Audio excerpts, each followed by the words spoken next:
खानुस् न कस्तो लाग्छ कपको या त नहीं मतलब कपकै दुईटै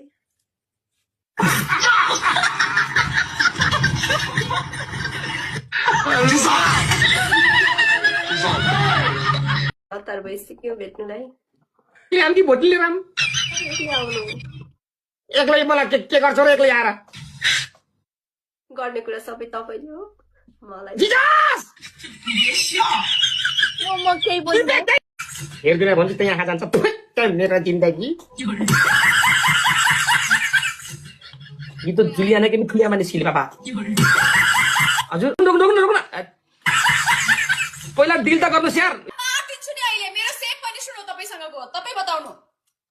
भइसक्यो पाडो त भन्ने उखान सुन्थे अब पठै सक्दैन झन् राम्रो नि त नि भाइ दुध मात्र खान पायो त्यो पाडो चाहिँ किन तर त्यही